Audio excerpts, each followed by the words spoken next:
एक तो आज भारतीय जनता पार्टी का स्थापना दिवस है और उसी उद्देश्य से मैं यहाँ कार्यकर्ताओं के बीच रूबरू होने आई हूँ। ये भारतीय जनता पार्टी के हर कार्यकर्ता के लिए पर्व के समान है ये दिन।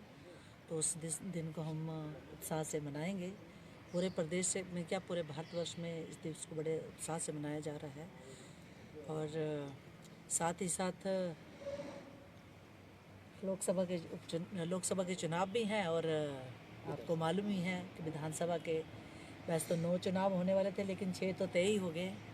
बाकी 3 लोगों के बचे हैं, वो भी मुझे लगता है कुछ दिनों में तय हो जाएगा। तो 9 लोगों के चुनाव हैं। इसलिए राजेंद्र राणा जी, आपको पता है, यहाँ के सम्माननीय नेता है सुजानपुर के। तो उनके चुनाव के उपलक्ष्य में मैं कार्यकर्ताओं को से रूबरू हूँ, अपनी बात रखूँगी। मैडम, मुख्यमंत्री ने कहा कि 15-15 करोड़ रुपये दिए गए जो 9 लोग बाहर आए हैं, बार-बार सीट में रही है। प्रदेश की जनता सब कुछ जानती है। कांग्रेस का चाल चरित्र चेहरा कैसा है। पिछले 55 सालों में देश की राजनीति में भी इनका रूप देखा है देश की जनता ने, और प्रदेश की जनता ने भी देखा है इनका कार्यकाल और कार्य करने का तरीका।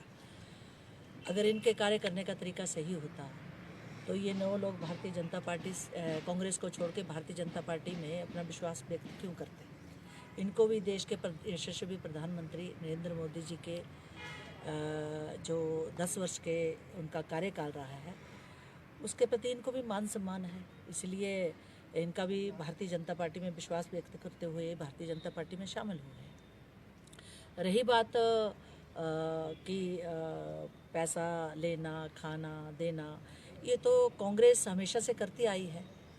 और जो प्रदेश के मुख्यमंत्री भारतीय जनता पार्टी के ऊपर इल्ज़ाम लगा रहे हैं, वो भारतीय जनता पार्टी के ऊपर इल्ज़ाम नहीं है। वो अपना जो कांग्रेस का चरित्र रहा है, लोगों को खरीदना और झूठ की राजनीति करना, छल कपट की राजनीति करना, उसी चेहरे को आप सामने देखते हुए कांग्रेस के हर नेता जो भी बोल रहा है वो अपने मन की बात बोल रहा है।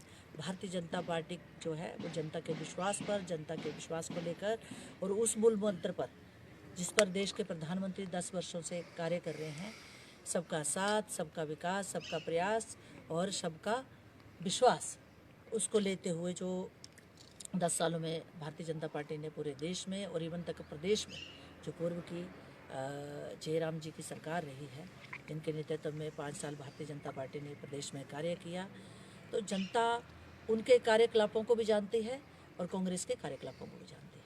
इसलिए ये अनर्गल बयानबाजी करना, झूठ बोलना, छल कपट की राजनीति करना, ये कांग्रेस का चरित्र है, हमारा नहीं। मैडम, कल कांग्रेस ने अपना मैनिफेस्टो घोषित किया है लोकसभा का।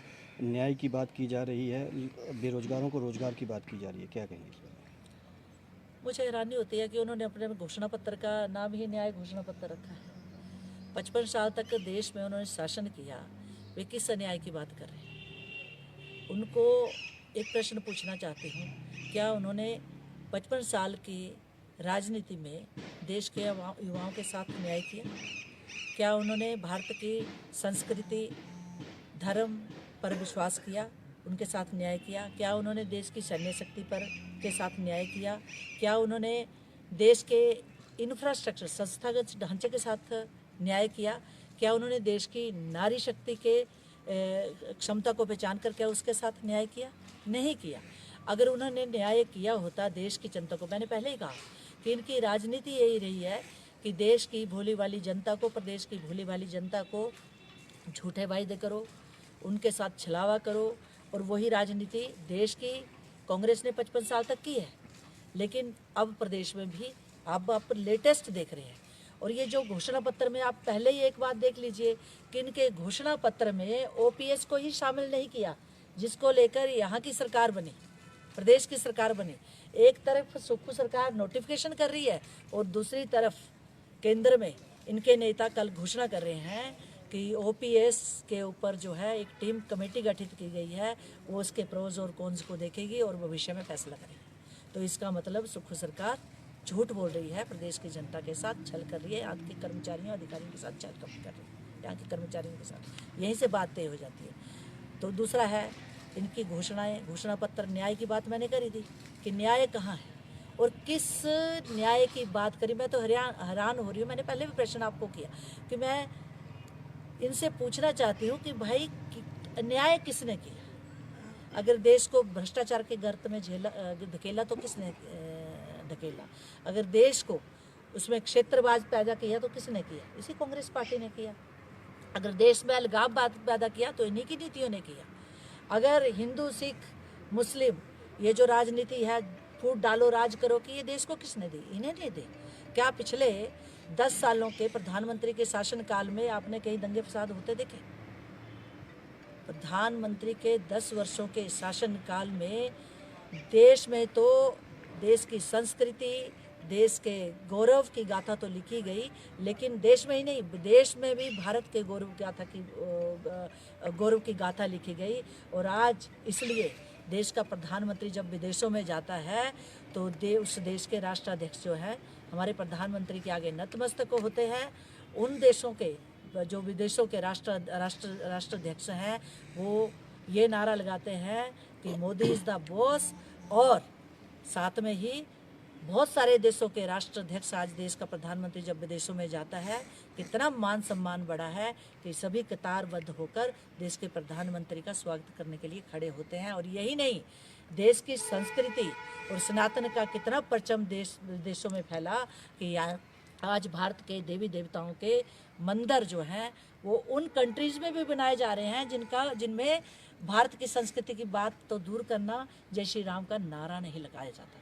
आज उन देशों में हमारी संस्कृति को इतना परचम फैलाया जा रहा है, इतना गौरव में इतिहास लिखा जा रहा है।